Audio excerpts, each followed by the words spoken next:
All right, here we go. So the S&P 500 closes above 5,100 for the first time ever. And the Nasdaq hits a new all-time high. So what's next? Can this winning streak continue? That's what we're going to talk about today. So welcome to Coffee with Markus and Market Notes. It is already Monday, March 4th. I am back in my studio in Texas. And in this show, we're going to talk to you about what's happening in the markets and how we are trading it. Geez, Mark, and fireworks all over the place, and you're gone. Let me bring you back in here. There you are. Thanks for that, Marcus. Thanks. Yeah, I mean, markets just want to go up right now. The S&P up, I think it was 7 out of the last 8 weeks, and two consecutive wins in a row. But I think you need to look at the bigger move, which really has taken place all year long. Yeah, I mean, this is where pretty much if you look at this, I mean, ever since we hit the lows mid-October, markets have been moving higher. And that's quite a significant move. If you look at the percentages here from the lows to the highs right now, we're up 25% in the markets in the S&P 500. Kind of Yeah, crazy. I think it's even more huge, in the Nasdaq. huge move. And the Fed hasn't even cut rates yet.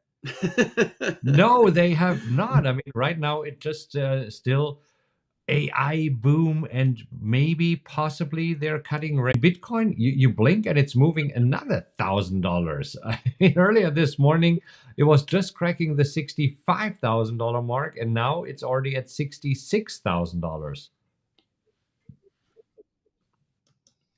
Yeah, just a huge rally in Bitcoin. I mean, what's going to stop it? We'll have to see. Well, what goes up must come down, but so far, nothing's stopping Bitcoin.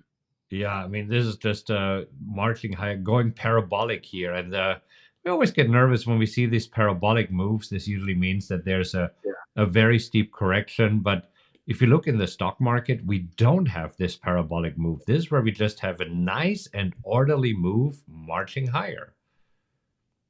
I agree. It looks a lot more. Uh, I mean, they're both realistic because they're happening, but the move in the stock market, it appears to be, like you said, a little more orderly, a little more safer. Sure, can we get a correction? Yes, I would love to see a pullback actually, but right now a little more stability there, in my opinion. Yeah. And I mean, a lot of this is just fueled by Nvidia, which is now, let's see where we are this morning. Let me quickly refresh it. Still the third largest company in the US by market cap, and by 2.13 trillion. And I mean, if you look at Nvidia and see where they are since October, I mean, they gained 120%. I think overall, over the last 12 months, they're up 260%. And even this morning, up another 3.6%. Yeah, just another impressive move, gapping higher, taking off, rallying again, and gosh, what can potentially stop this runaway train, Marcus? I Fed Chief Maybe Powell. If you jobs? look at the economic Maybe calendar, you know that Powell might be able to derail this train. So, not a whole lot going on today. Actually, nothing, not a whole lot going on Tuesday. But then we have Powell speaking twice this week, testifying on Wednesday in front of the House of Representatives, and then on Thursday again in front of the Senate. And I do believe that he might actually say something that might push markets lower. I think that these are key things to watch. We also have jobs, right? So jobs on Friday. We're going to get a little bit of a peek on Wednesday with Jolt's job openings there. But yeah, the Powell and his testimony. Maybe he's going to say something the traders don't want to hear about inflation being a little stickier and the need to not cut rates sooner. We'll have to see. Yeah, and I mean, we also know that in the December meeting, the Fed said, okay, we're planning to cut rates 3 times this year. Now, we're only 16 days away from the next Fed meeting, and I kind of feel that they will revise that statement. I feel that they will revise it and say, okay, the dot plot for this year will be 2 rate cuts. What do you think? I think that that is a very safe guess. And I mean, if you think about it, we have inflation kind of sticky, right? I think that I'm not worried about inflation just running out of control again. But with the economy still plugging along, doing well, with the inflation readings that we saw recently, a little bit higher than expected, and with the markets at record highs, I mean, why would the Fed be in a hurry to cut rates if they want to see some more data after some, higher inflation numbers that we just had? Right. So we look at the probabilities. Pretty much no chance of a rate cut in the next meeting. I mean, very slim possibility of a rate cut, only 25% in the meeting after. Again, we need to know that Fed funds futures traders here are always a little bit more hopeful. I mean, they're overly optimistic. So Yeah. this is where right now we talked about it. It seems that any possible rate cut is being pushed back to July, and they might say, okay, we do only 2 more this year, and this could be maybe July, maybe another one towards the end of the year, maybe not even as early as July. They might push it back to September. We'll have to see, but I don't think that's out of the question. Yeah. And just like this, also this morning, rates are marching higher again. And it's so interesting to see that this morning, the 2 year yield is raising faster than the 10 year yield. I mean, over the past, actually go to the spread here, the difference between these 2 yields. And over the last few days, we had actually the 10 year yield rising quicker than the 2 year, but this morning it's the other way around again.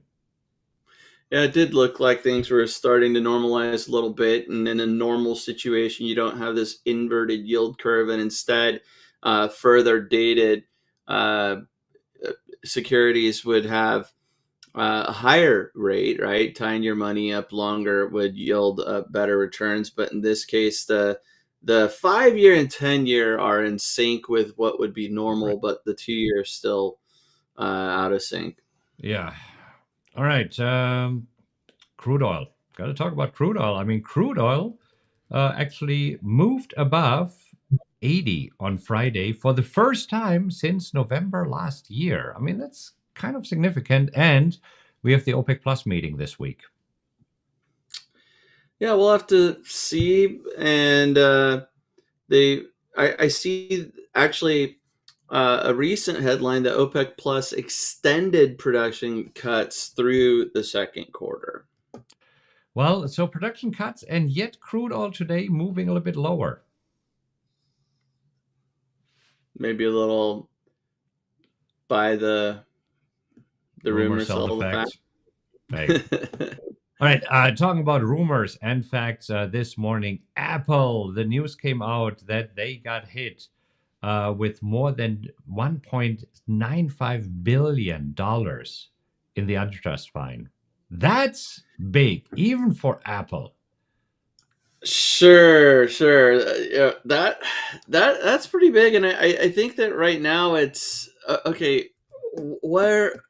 Where does this end? Right? Is this it's a big hit anyway? But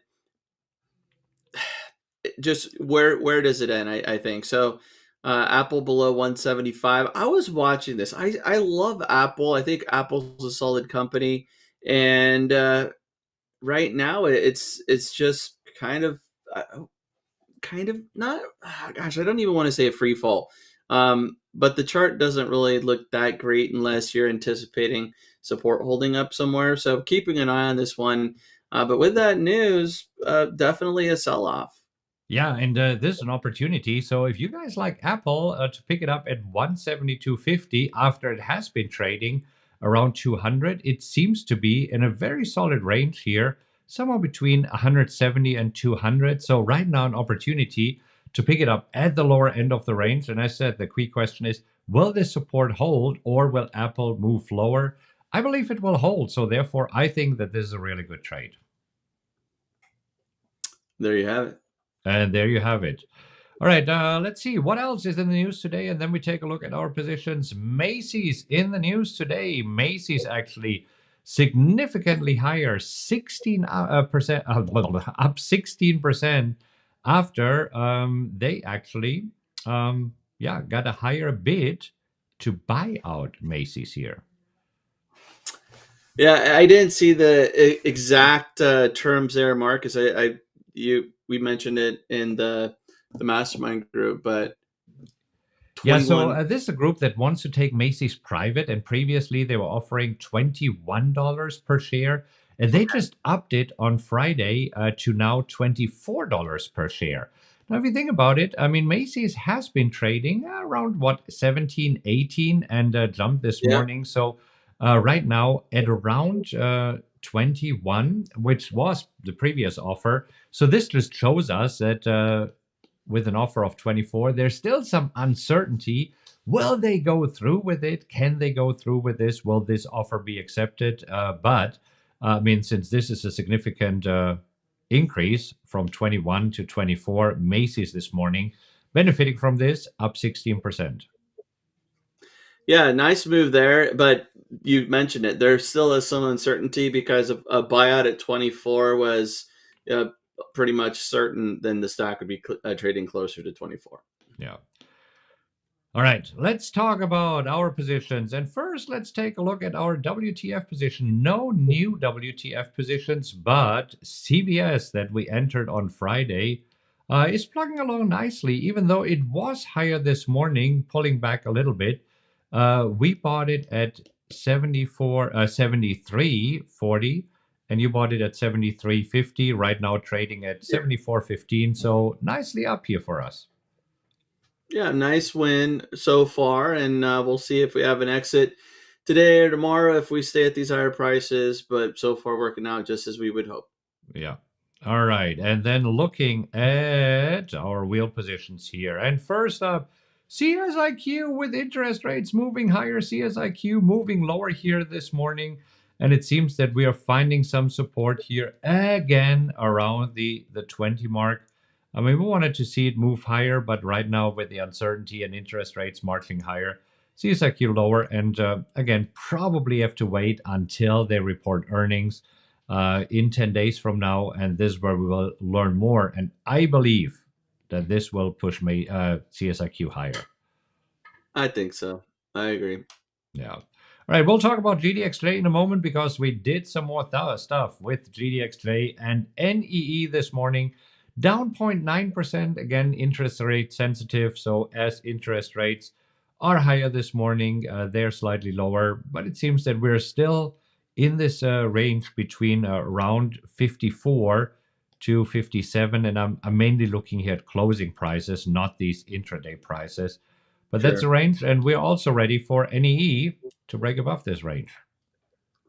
That's what we'd like to see, and I think this weakness in both right now is the yields staying higher longer scenario. But maybe this week, there's some commentary that changes that. We'll have to see.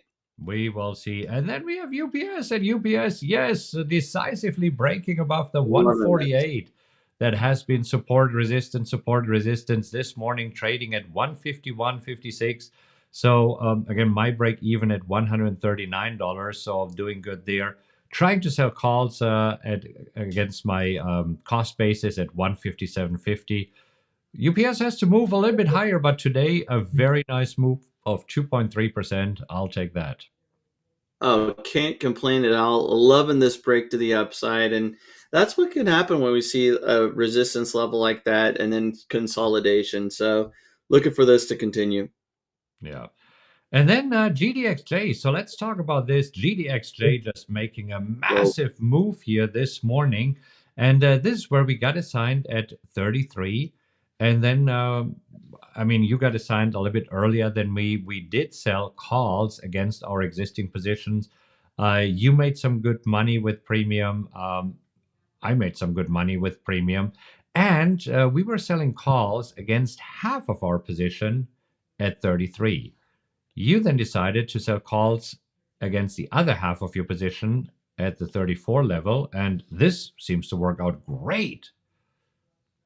Yeah, on Friday I rolled out my 33s to this Friday, and I got 53% annualized. Then I sold the 34s for, I think it was a quarter, and that was looking pretty good. And then more follow through this morning, and Marcus, your target all of a sudden became a reality. Yeah, because I'm looking at the 35. So this is where I sold calls against half of my position at 35. So this is actually working out great. And I also still have the 33 call that I sold expiring this Friday. And this is how this will shake out. So this morning I sold the 35 and I got, let's actually collapse this so that we can zoom in here a little bit better.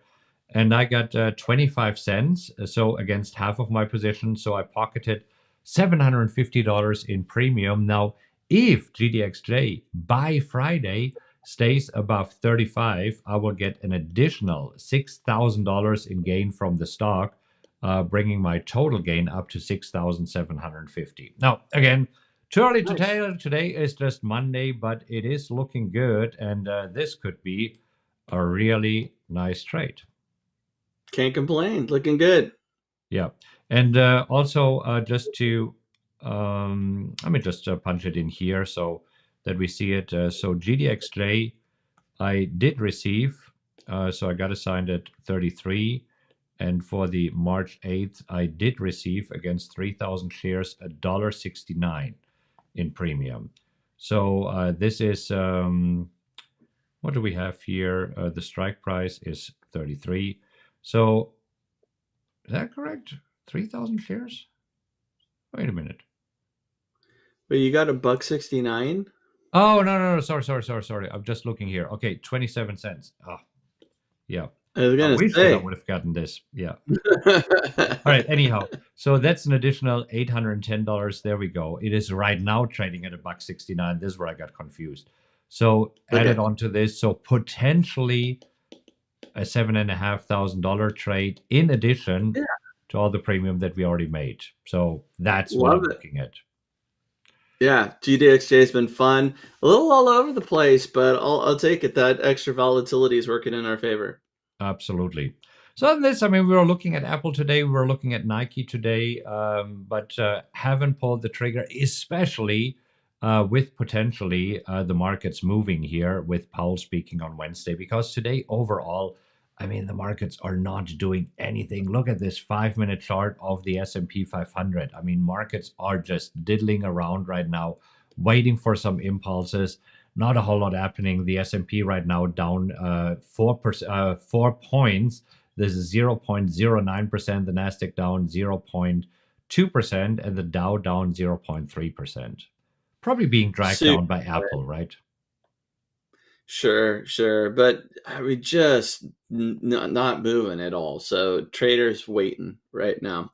Traders waiting, and so do we for the right opportunity. And as soon as we see one, we'll jump on it and we'll let you know what we are doing. So hope that you enjoyed today's show. And if you did, do us a favor and click like. We really appreciate it. And then also share this video with others. Spread the word and have them subscribe to the channel, because we will be back again tomorrow morning at 10 o'clock Central Time, 11 o'clock Eastern Time. And until then, have a great rest of your day. Happy trading, everybody.